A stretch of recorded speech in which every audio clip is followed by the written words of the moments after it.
Gracias por estar con nosotros en una nueva edición de Diálogos. En esta oportunidad, una edición particularmente importante porque se cumplen los 100 días de la administración Alvarado, y para hablar del tema tenemos al señor presidente de la República, a quien le agradecemos mucho el haber aceptado nuestra invitación hoy. Muchísimas gracias, don Armando, y es un verdadero honor y una gran oportunidad poder dirigirme a los costarricenses a través de este medio. Presidente, lo de los 100 días es una necedad de nosotros los periodistas. Nosotros digo ustedes también. Yo en cuenta. Porque, bueno, es una tradición que comienza con la administración de Franklin Delano Roosevelt, que plantea un programa de emergencia de 100 días, y entonces, bueno, los 100 días se quedaron como una marca en el imaginario, creo yo, que más que todos los periodistas, y en alguna medida se lo hemos transmitido a los ciudadanos. Pero bueno, ahí está, se cumplen los 100 días. ¿Está usted satisfecho? Estoy optimista, también realista y con los pies en la tierra. Me gusta lo que hemos hecho en estos 100 días, pero estoy claro que falta mucho por hacer. Yo creo que siempre es un buen momento para rendir cuentas para un gobernante, sea a los 5, a los 100 o a los 1000 días. Siempre hay que estar dispuesto a rendir cuentas y eso hacemos. Yo también lo he usado con la analogía del fútbol. Si nosotros lo viéramos como un partido de fútbol, estaríamos en el minuto 6 del primer tiempo, es decir, todavía iniciando lo que es la administración. Pero yo rescataría de eso que es un equipo de gobierno que está en el terreno de juego, está bien plantado, tiene claras sus prioridades y claro su estilo y qué es lo que quiere lograr en este momento del partido y otros que vendrán. Por ese lado entonces me siento optimista con lo que hemos llevado en estos días, contento, pero hay que hacer mucho más.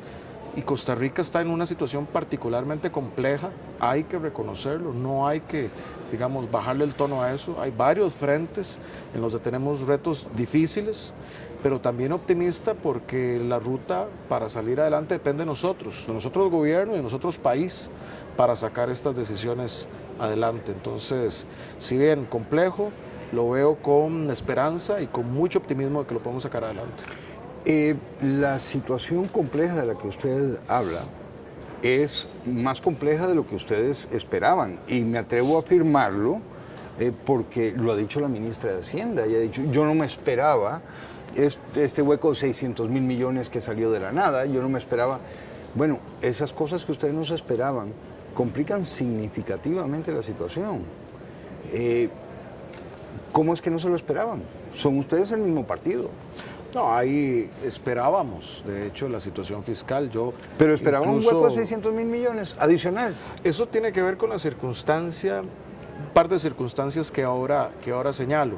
Pero, por ejemplo, estando en esta misma silla un par de veces que me correspondió estar como precandidato, creo, y luego como candidato en segunda ronda, en este mismo espacio siempre señalé que la prioridad y lo más urgente era la materia fiscal. O sea, eso me he mantenido consistente porque tenemos claridad de la dificultad.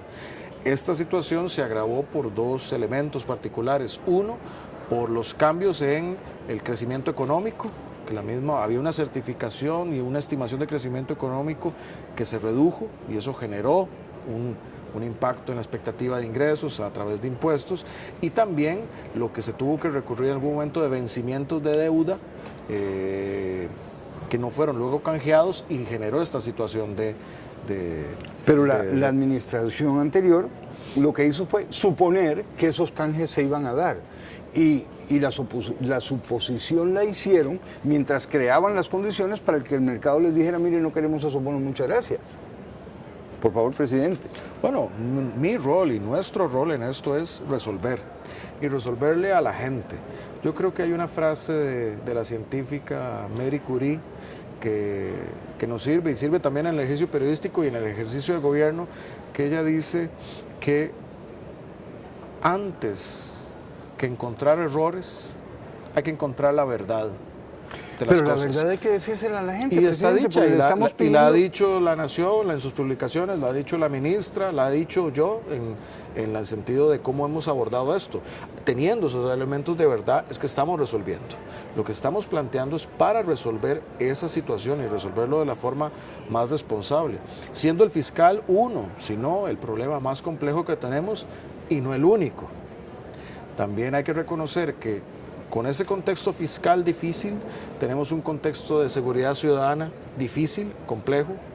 Tenemos una situación ahora, por lo que vive Nicaragua, migratoria, que también viene a poner presión a el país en esa materia y la cual también estamos atendiendo con mucha responsabilidad, y otros temas que acarreamos que debemos resolver más particulares pero igual de apremiantes, como es el tema del transporte público. Pero no como me voy es a el ir tema detrás de de esos los- temas, presidente, No, no. hasta que no terminemos de discutir este. Podemos Mire, ir a visitarlos también en su momento, pero, De pero ellos en este hablaremos. podemos permanecer, claro, porque es el que he señalado yo como imperioso, y por eso hemos puesto nuestro enfoque en este momento del gobierno y en este momento, llamémosle así, del partido, en resolver ese tema. Y yo veo con mucho optimismo cómo se está asumiendo y cómo se está asumiendo también por las principales fuerzas políticas.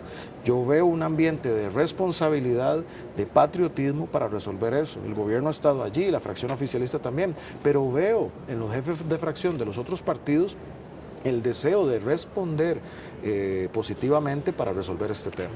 sería omiso si no le planteo una crítica, un señalamiento que se ha formulado en los días recientes en relación con este tema.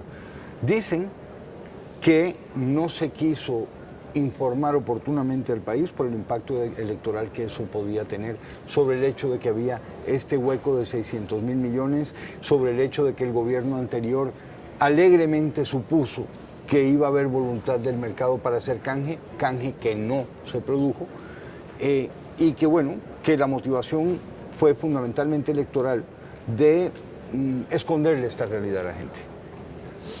En lo que a mí compete, siempre ha sido un tema que es central.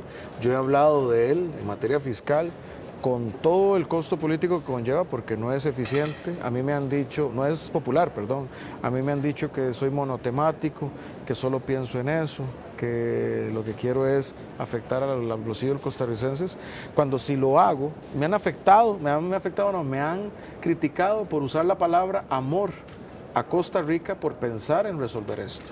Pero es porque es lo que hay allí, siendo un problema que nos afectaría a todos terriblemente.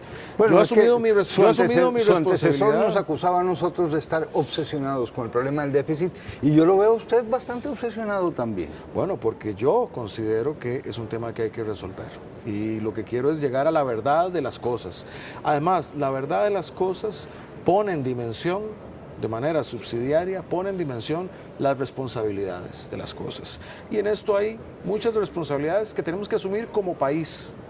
No solo una persona o dos, sino varias. Pero varios. también es importante sentar esas responsabilidades como personas y como partidos. La democracia, la prensa, el control político tienen las herramientas para hacer eso.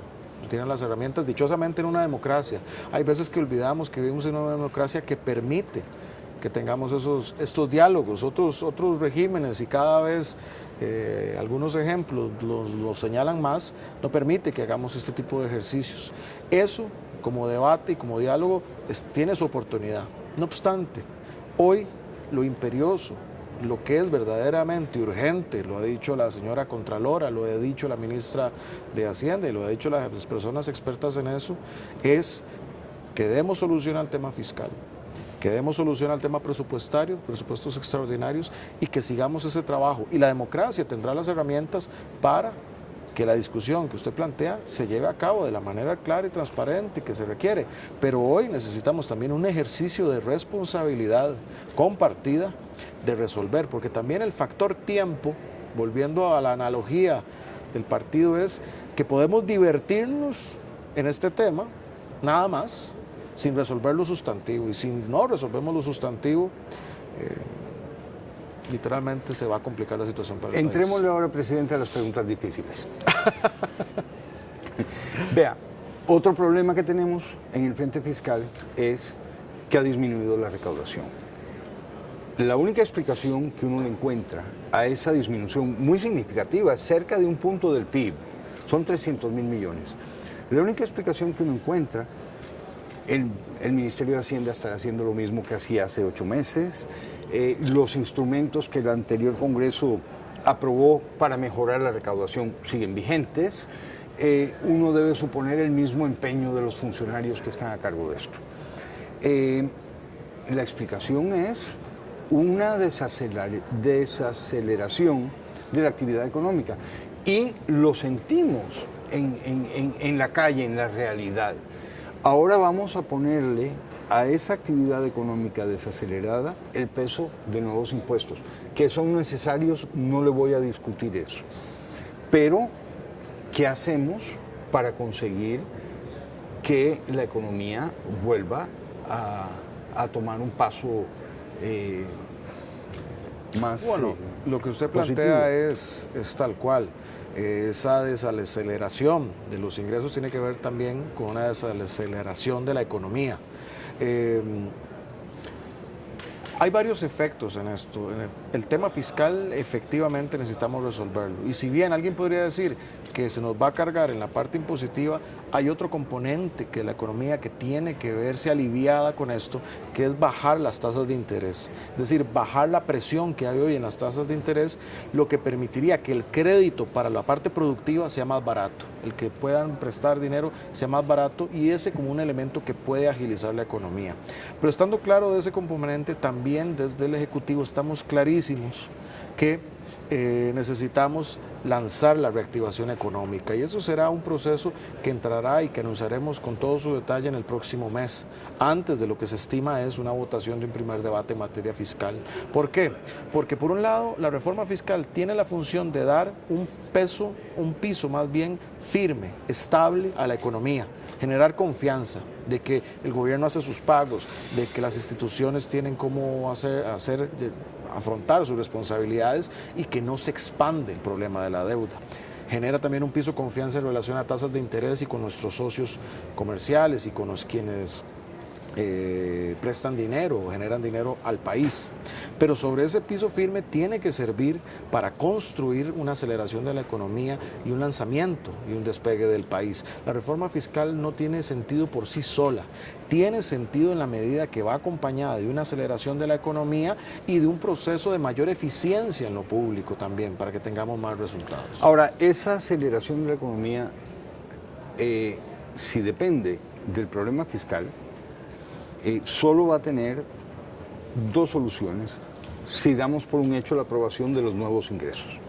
Esas dos soluciones, presidente, son un freno al gasto y una reestructuración de la deuda. Dejemos ese segundo tema de lado, porque además no va a haber reestructuración de la deuda si no hay freno de gastos y un equilibrio fiscal. Ahí tiene usted planteado el problema central de su administración, creo yo. ¿O está usted en desacuerdo con eso? Hay uno de los problemas centrales allí.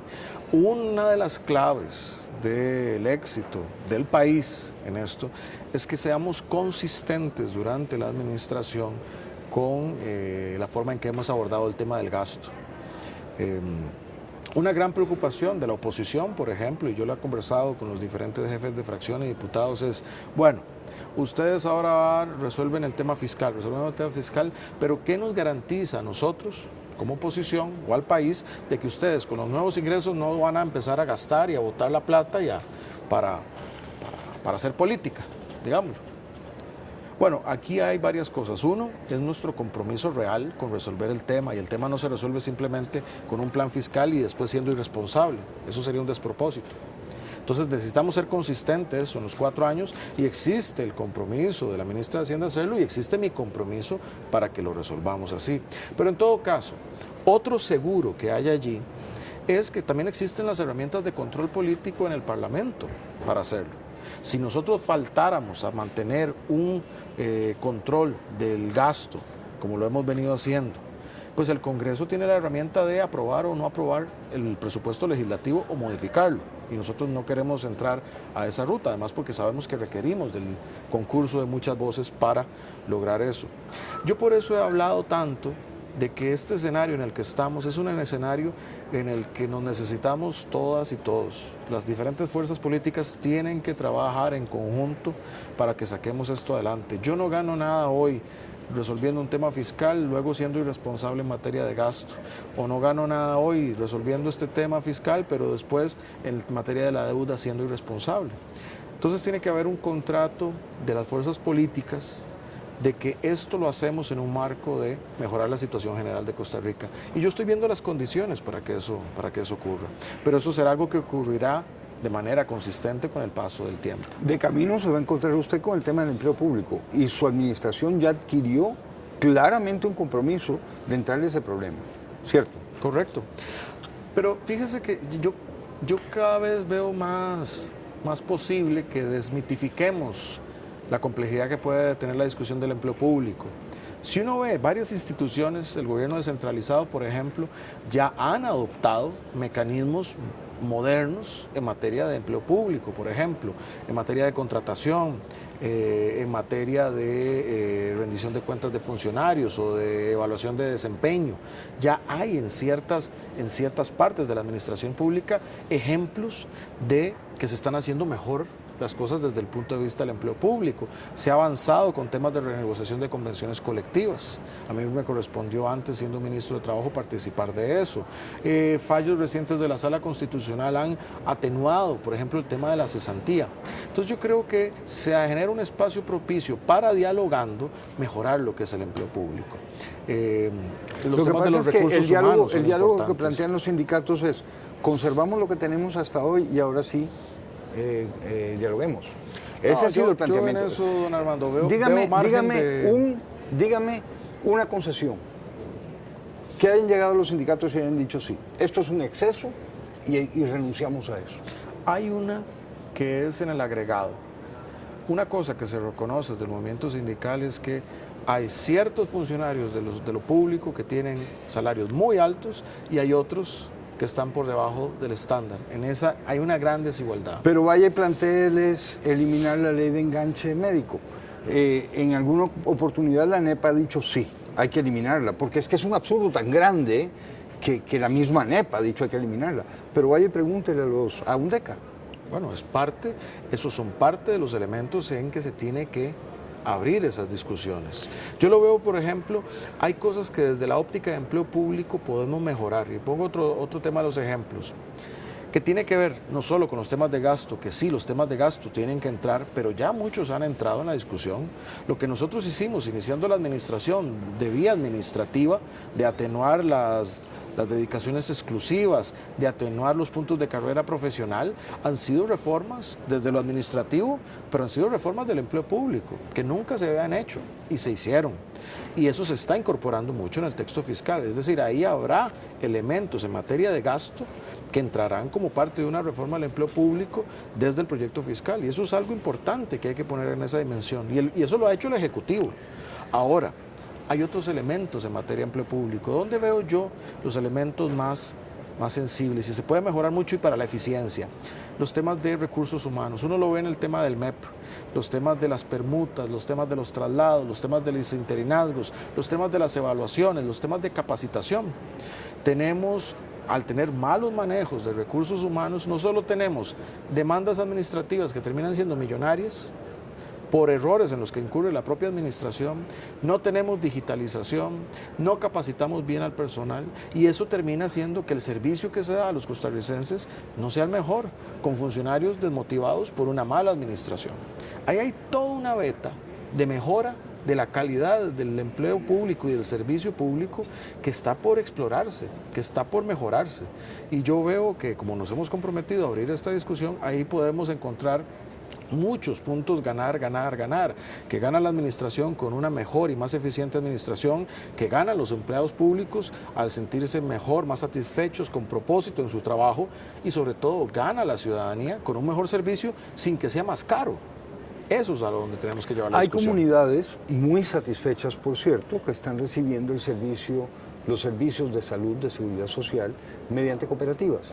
Esas cooperativas están pegando el grito al cielo y se ven amenazadas de desaparición porque y esto está relacionado con la ley de enganche médico, se les quiere exigir que le ofrezcan a su personal los mismos privilegios de que goza el personal de la caja. Y ya sabemos cuál es el efecto de eso sobre las finanzas de la caja. Bueno, ahora queremos también nivelar a las cooperativas de manera que tengan que cerrar y bueno, que sea un servicio uniformemente caro a punta de privilegios para el personal. O sea, estos problemas, si no se resuelven, no nos van a permitir hacer ni siquiera cosas creativas como la que en su momento hizo la caja de contratar cooperativas para que dieran estos servicios. Esos son parte de ese menú de retos grandes, y es en el caso de la caja y de salud, que son los que estamos abordando. El progreso no es una cosa que pasa de la noche a la mañana, y aquí como país, nosotros somos como un país que recibe una empresa familiar exitosa llamada Costa Rica, que va a cumplir 200 años, y nosotros como generación recibimos esa empresa que tiene una marca de éxito reconocida en el mundo, pero que hoy tiene muchísimos retos, porque el mundo ha cambiado, porque no se modernizó cuando tuvo que modernizarse en muchos campos, y hoy nuestra generación lo que tiene que hacer es retomar esa empresa colectiva que se llama Costa Rica y modernizarla y ponerle a tono de los retos que tiene. En salud tiene uno, y el mandato que tiene don Román Macaya en mucho es trabajar en la modernización y en hacer más eficientes todo lo que es el sistema de salud y su sostenibilidad. Y así como en ese campo hay otros. Pero lo que creo es importante, que yo sintetizaría, es sí, hay muchos retos. Eso costarricenses lo tenemos que tener claro. No está fácil el contexto. 2, depende de nosotros que mejoremos esa situación. Y frente a ese depende de nosotros hay 2 actitudes, y las 2 muy costarricenses. Una que saca lo no tan positivo de nosotros, que es que nos ponemos a criticar, nos encerramos en los temas, no dialogamos, no somos constructivos, no resolvemos. Y la otra es ser valientes y adoptar decisiones y propuestas innovadoras en el mundo para resolver. Yo opto por esa segunda ruta, que es la ruta de la esperanza y la ruta del trabajo, y la ruta de tomar las decisiones valientes y difíciles que hay que hacer. Y es en eso que fundamento la esperanza que tiene Costa Rica a futuro. Y yo como gobernante me pongo en eso la camiseta del pueblo. Yo lo que quiero es que las cosas estén mejor para la gente. Yo entiendo muy bien que la frustración que hay frente a la burocracia, porque la gente no siente que se le está resolviendo las cosas, y ven filas, y ven burocracia y trámites, y no ven y no sienten las mejoras en su vida. Bueno, el rol de nuestro gobierno tiene que hacer que esa acción pública toque y mejore la vida de las personas todos los días, y que eso refuerce la confianza en nuestra democracia y en nuestro sistema. Y esa es la gran lucha que tendremos en los próximos 4 años. Pero yo sentiré que además de estos 100 días, en los 1.300 y tanto que nos restan, habremos tenido éxito, acumulando trabajo día a día, pero si al final de la jornada la gente dice, sí, experimentamos que estamos mejor en empleo, que hay menos delincuencia, que la economía está creciendo, que la gente está un poquito más contenta, que ese fue el ánimo incluso de Juan Mora Fernández, el primer jefe de Estado, cuando decía que los costarricenses derramen una lágrima menos y puedan cultivar una espiga más, parafraseando, hacia eso. Pero eso es un esfuerzo de positivismo, de trabajo colectivo. Si nos encerramos en nada más la lucha, la querella, sin una visión de progreso y sin esperanza, ahí se nos complica. Por eso yo opto por la otra ruta. Pónganos al día con el tema de la reforma fiscal.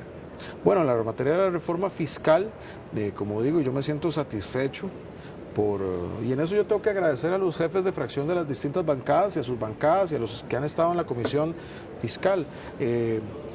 Siempre, obviamente, en la política tenemos que acostumbrarnos a ese intercambio que es el debate político de criterios, críticas, opiniones.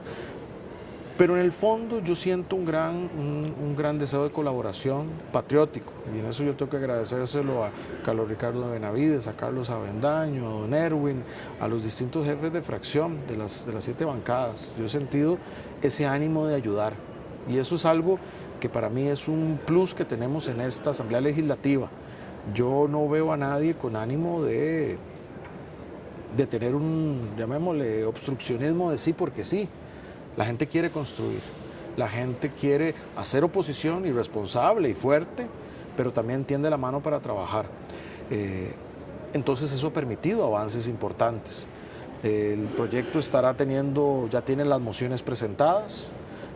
Yo espero que pronto tenga ese texto sustitutivo y un texto de comisión para ser votado en las próximas semanas. Luego tendrá que seguir su trámite. Pero eso tiene que mandar un mensaje clave a Costa Rica en 2 líneas. Una, de que sí podemos resolver un tema que no se había logrado resolver en 18 años, digo yo, y yo tomo de referencia el informe de exministros de Hacienda del año 2000, que sí podemos resolver eso. 2, de que trabajando de manera conjunta se pueden hacer las cosas mejor, y yo lo veo en este primer trimestre. Este primer trimestre ha sido, y si no me equivoco, bueno, ustedes podrán corroborarlo, el de mayor eficiencia de un inicio de gobierno desde el año 80, creo que precisamente desde el año 85. ¿Eficiencia medida cómo? Medida por producción legislativa, pero también las leyes que han salido no son temas menores. Ha habido una serie de leyes importantes que se han aprobado y que nos ha tocado a nosotros rubricar. Yo creo que el mensaje ahí es, si mantenemos ese respeto, si mantenemos el debate político de control político y que nos critiquen cuando tienen que criticarnos, como debe ser una democracia, pero también el ánimo constructivo, Costa Rica va a avanzar.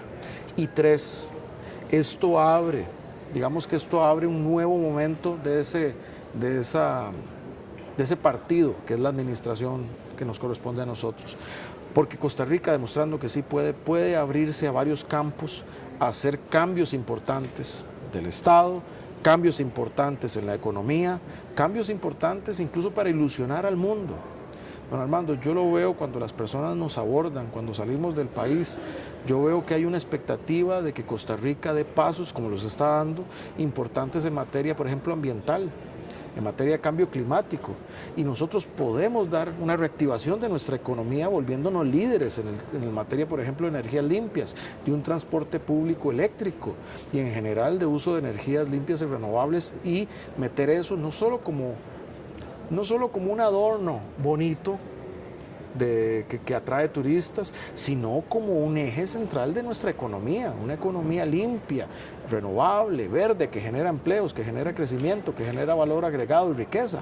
Ahí está el nicho poderosísimo en el que Costa Rica puede liderar. Fíjese que los fondos de carbono, de neutralidad o de cambio climático, para muchos países están destinados a la reforestación, porque ahí están sus principales huellas. Y nosotros el proceso de reforestación lo iniciamos desde los 80. Bueno, ayer conversando con unas personas que están en el país de visita, me preguntaban, ¿y cómo es que Costa Rica decidió tener tal cantidad de territorio dedicado a la conservación?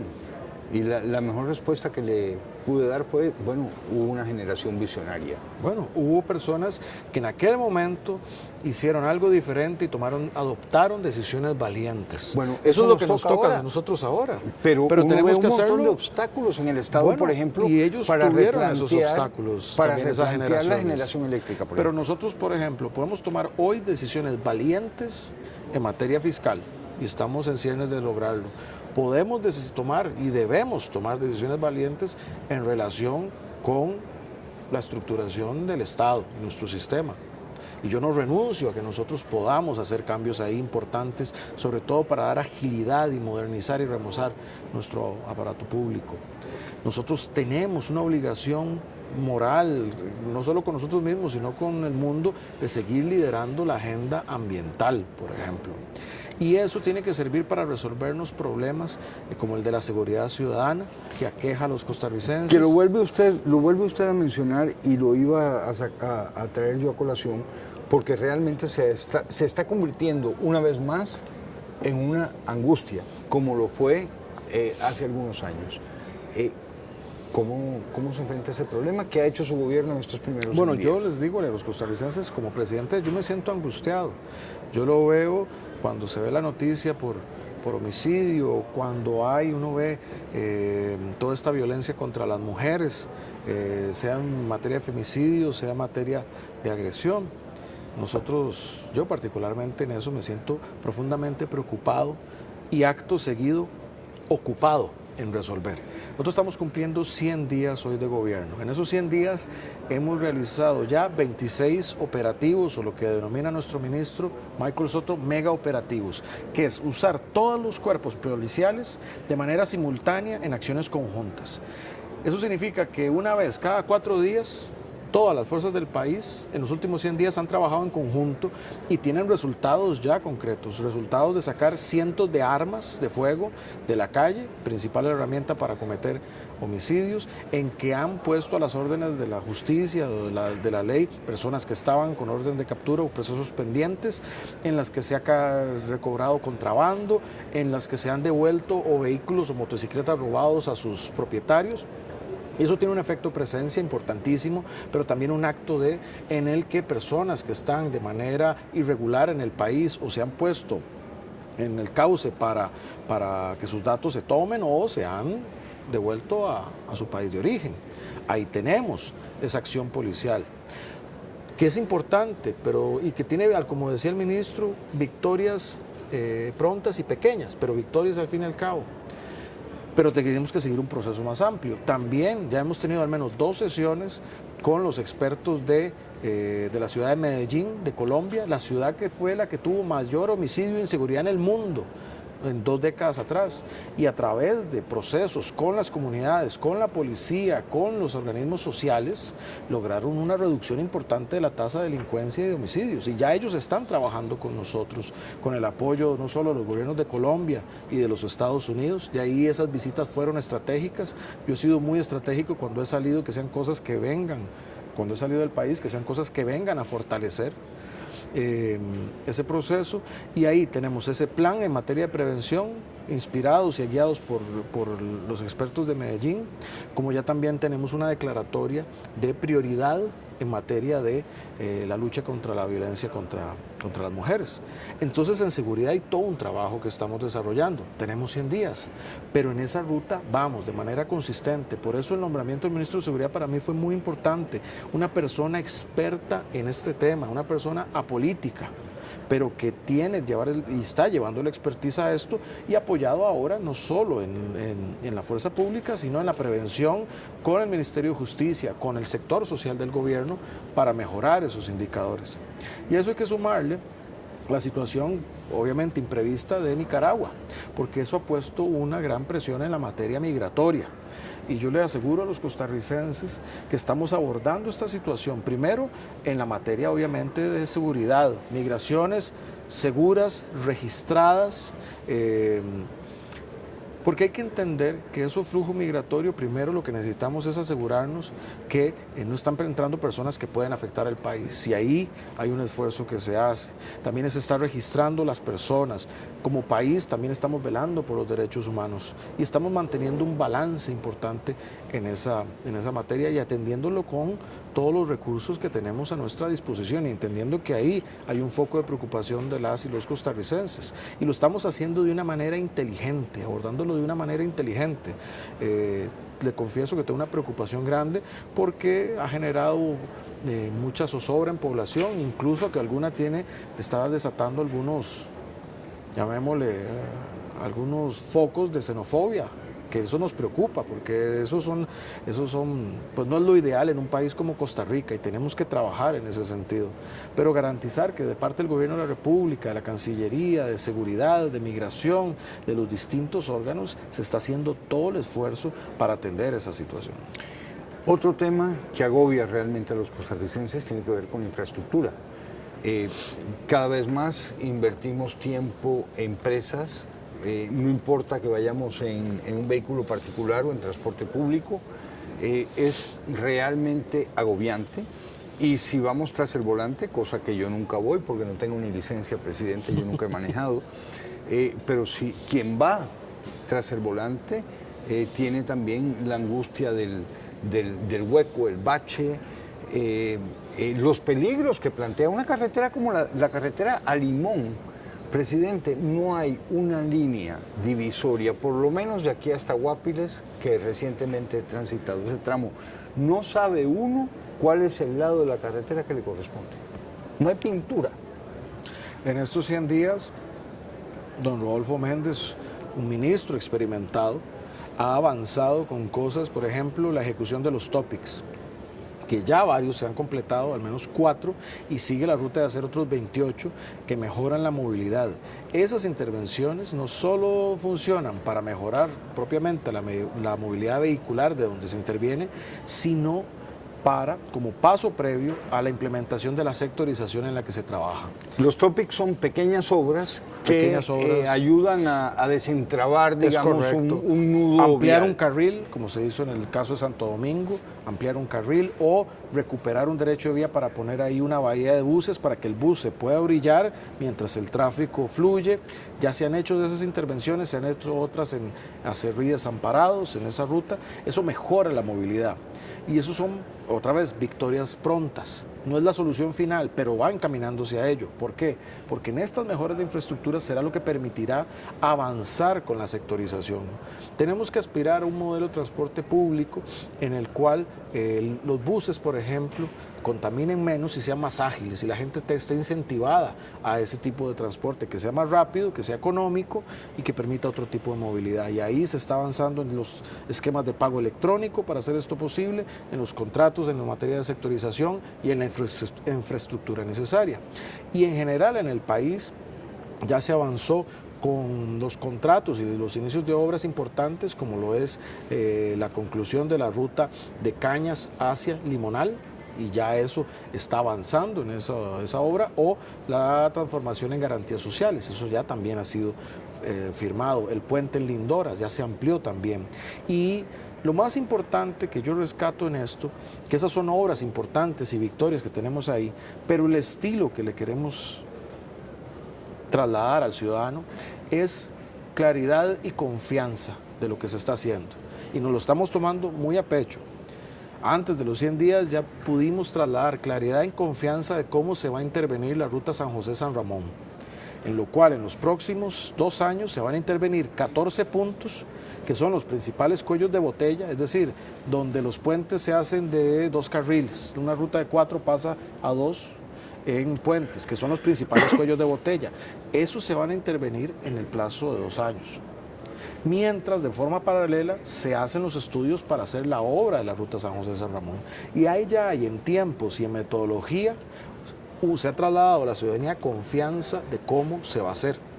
Eso mismo que se hizo en el caso de San José-San Ramón es lo que hoy se está trabajando para Cartago, para San Carlos y para la ruta 32 y para la ruta 27. En la ruta 27 estamos trabajando en lo inmediato, cuáles serán los puntos que se van a ampliar y mejorar con la concesión actual. Y eso mejorará la movilidad de la ruta 27. 2, y como lo prometimos, y es un compromiso, el fortalecimiento del Consejo de Concesiones y la renegociación de esa ampliación de vía. Y eso, como se comprometió, se está trabajando. Ahora, otra vez citando a la científica Marie Curie, el progreso no es una cosa que ocurre de un día a otro, es un proceso de acumulación de buenas decisiones. Estamos en ese proceso de tomar esas buenas decisiones, con una óptica técnica también. Cuando es la óptica política la que prevalece en esto, de qué más yo quisiera que decirle a los costarricenses, y Cartago acá, y San Carlos ya, pero si se hace así, sin más, sin un respaldo en la realidad, es frustración, porque se falla. Pero la realidad es también que el país no tiene los recursos para desarrollar la infraestructura que necesita. Es correcto, pero de ahí es clave el fortalecimiento del Consejo Nacional de Concesiones. Pero y su partido, presidente, perdone que se lo recuerde, se lo he planteado antes, su partido ha hecho casi que una razón de ser del PAC ha sido demonizar las concesiones. Don Armando, yo soy hoy el presidente de la República, liderando no un partido, sino un país.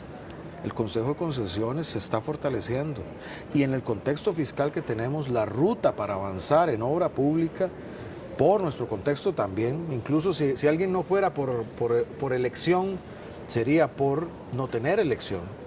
Pero yo creo que esa es la ruta correcta, tiene que ser las alianzas público-privadas. Y le voy a dar otro elemento de por qué en eso tenemos que ser optimistas. El Consejo de Concesiones no solo tiene su secretaria técnica, la cual es una persona que elegimos y tiene todas las competencias y la calidad técnica para sacar esto adelante, sino que está compuesto por la ministra de Hacienda, doña Rocío, quien el pasado fue secretaria de Concesiones, por don Rodolfo Méndez, quien es el ministro de Transportes, por don Rodrigo Cubero, el actual presidente del Banco Central, y por doña Pilar Garrido, la ministra de Planificación. Ese es el Consejo, ese es el órgano que compone el Consejo, además de representantes. Hay no solo una claridad, sino una línea de mi parte de que esa es una ruta que tiene que avanzar. Y eso tiene que avanzar. Iniciará con el fortalecimiento, como lo hemos prometido, del CNC, con la Ruta 27 y con esa renegociación de esa ruta, además de otro portafolio de proyectos posibles. Otra cosa que será una realidad pronta, es la entrada en funcionamiento de la terminal de contenedores. Y eso nos presenta un reto de la modernización en temas en general de generación de empleo en Limón, pero también una gran ruta de oportunidades. Por eso yo vuelvo a ese mensaje central, que es el que le quiero compartir a los costarricenses. Sí, hay situaciones complicadas, pero también depende de nosotros y de nosotros el gobierno y de todas y todos, de que desde nuestro ámbito hagamos bien las cosas y de manera responsable y dejemos de trasladarle al otro la responsabilidad o la preocupación de los temas y nos preguntemos cuál es mi rol acá y cómo ayudo yo mejor, cómo puedo yo ayudar a que este sea un país mejor. Y es ese impulso de los mejores ciudadanos y de todas las personas hacia ese progreso lo que nos va a sacar aún mejor, a un país más desarrollado, a un país más próspero. Pero necesitamos que el optimismo no sea algo que nos caiga de afuera. Necesitamos que el optimismo y la convicción y el valor sea una marca que nos nace del corazón y que la empujemos y la reflejemos en nuestro trabajo diario, consistente, de todos los días buscar hacer lo mejor. Eso será lo que nos hará cambiar. Por el bien de todos, ojalá así sea. Señor presidente, muchísimas gracias por haber acudido a nuestra invitación para esta entrevista. La mejor de las suertes, porque la suerte suya va a ser la de todos. Muchísimas gracias y un gusto poder compartir con usted y con todos los costarricenses.